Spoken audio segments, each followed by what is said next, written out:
ఇవాళ నా night dinner ఏంటో తెలుసా? Masala curry, onions and chapati. ఇదైతే నా నైట్ డిన్నర్ అన్నమాట. ఇదైతే యూట్యూబ్‌లో చూసి చేసినా నేను. నేను ఇది తట్టుకోలేను. మీరు నోరు విప్పి మాట్లాడటం లేదు. నేను ఇంత పెద్ద నేరం చేసినా మీరు శిక్ష విధించనే లేదు. అది తలుచుకుంటుంటే ఇందులో ఏం వెజిటబుల్స్ లేవన్నమాట.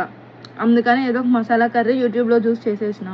బానే ఉంది. చపాతీ అయితే గ్రీన్ కలర్‌లో ఉన్నాయి కదా! అవకాడో చపాతీ అన్నమాట.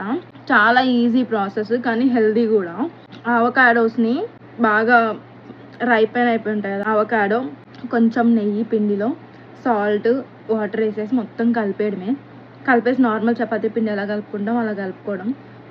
చాలా పొంగుతాయి అన్నమాట. నేను వీడియో తీద్దాం అనుకున్నా బట్ కుదరలేదు. కానీ చాలా బాగుంటాయి అన్నమాట.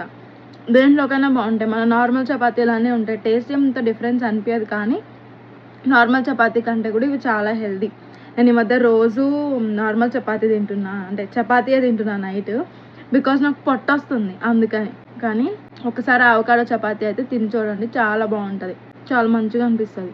అండ్ పొట్ట కూడా కొంచెం ఫ్రీగా ఉన్నట్లు ఉంటుంది. నైట్ అంత హెవీ ఫుడ్ కాకుండా డైటింగ్ చేయాలనుకుంటున్నా కానీ కుదరడం లేదనమాట. సరే మరి అయితే నేనైతే చపాతీ కంప్లీట్ చేస్తా. బాయ్. మీరు కూడా ట్రై చేసి ఎలా ఉందనేది నాకు కామెంట్ చేయండి.